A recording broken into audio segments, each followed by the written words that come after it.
We can proceed to the next ground, which is the unconstitutional withdrawals from in respect of the cathedral. Thank you very much, co-chairs. Thank you for the clarification. The next is the grounds of the proponents claiming that there has been unconstitutional withdrawals from the Consolidated Fund in blatant contravention of Article 178 of the 1992 Constitution, supposedly for the construction of the President's Cathedral. Mr. Co-Chair, that took me for a loop since I did not know what the President's Cathedral was. Honorable Co-Chairs, let me first submit that I'm uncomfortable about the formulation of this ground. It presupposes that Parliament is assuming the jurisdiction to enforce and or interpret a provision of the Constitution against the combined effect of Articles 2(1) and 131, which grants the sole and exclusive power to the Supreme Court. Nonetheless, I say with both humility and confidence that I have not breached the Constitution in making payments to support the construction of the National Cathedral of Ghana. Mr. Minister, Mr. Co-Chairman, clarify that I don't quite comprehend the point you make. The committee seems to be assuming what constitutional,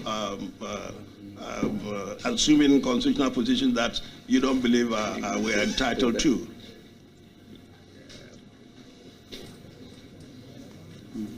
There is an allegation that some monies have been withdrawn from the Constitution, from the Consolidated Fund. The point made by the proponents is that they believe that those monies were withdrawn unconstitutionally. We are not here to interpret any constitution.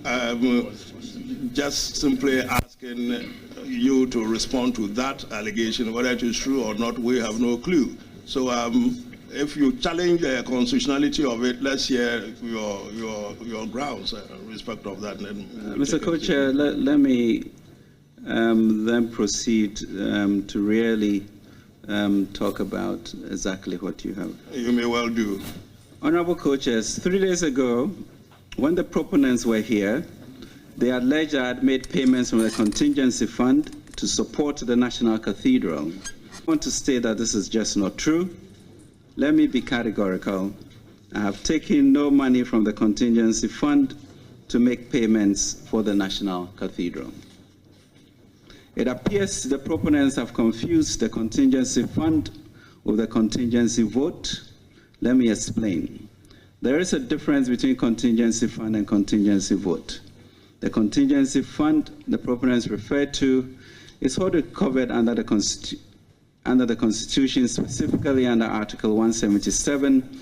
This constitutes money voted by Parliament, and advances from this must be authorized by the Parliamentary Finance Committee. The contingency vote, on the other hand, is a line under the other government obligations vote, which is approved by the Finance Committee and passed as part of the Annual Appropriation Acts passed by Parliament. Honorable Co-Chairs, in preparing the annual budgets, the practice is that provision is made for indicative expenditures that have not been fully costed at the time of the budget presentation. Provisions are made in the contingency vote to cater for such expenditures. For example, in 2014, there was no specific allocation in the 2014 budget for Ghana's participation in the FIFA World Cup in Brazil. The Cabinet of President John Mahama in March 2014 at the time approved then some $9.622 million for that tournament, including that amount which was flown to Brazil in a private jet for the players. A more current example is Ghana's participation in Qatar.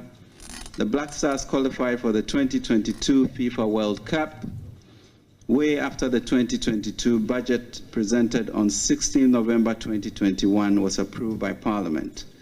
No specific amount was thus budgeted for it, but through the contingency vote, we have been able to provide funds legitimately for the team to participate in the competition.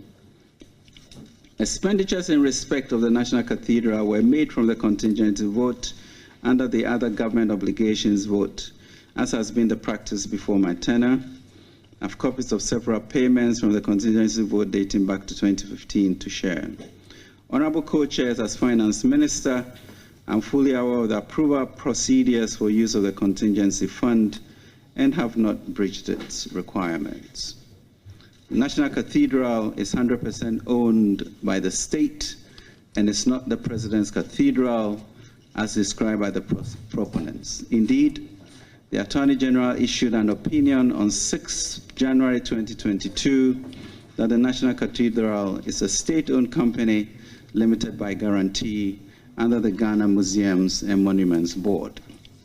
Honorable Co-Chairs, the policy direction and updates on the National Cathedral have been publicly presented over the years through the National Budget Statement and Economic Policy presented to Parliament.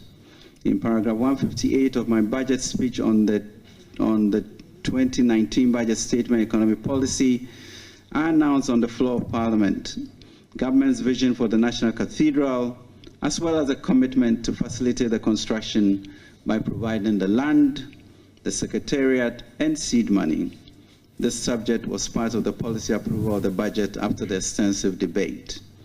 Subsequently, regular updates on the progress of the construction of the National Cathedral have been provided to Parliament and the nation. These include 2020 Budget Statement Economic Policy, paragraph 385, which announced the establishment of the Board of Trustees and Secretariat for the Cathedrals. Mid-year review of the 2020 Budget Statement, paragraph 279, which provided an update on the groundbreaking ceremony held on 5th March 2020 to mark the formal commencement of the construction phase of the project. 2021 Budget Statement Economic Policy, paragraphs 1132 and 1134, which informed the House of the letter of intent signed on 25th November 2020 between the National Cathedral of Ghana trustees and Ribad JV, led by Rizani, Babisoti, and Sons, and Desimoni. And also the appointment of Apostle Professor Opoku Nyina as new chairman of the Board of Trustees on 8 February 2021. The media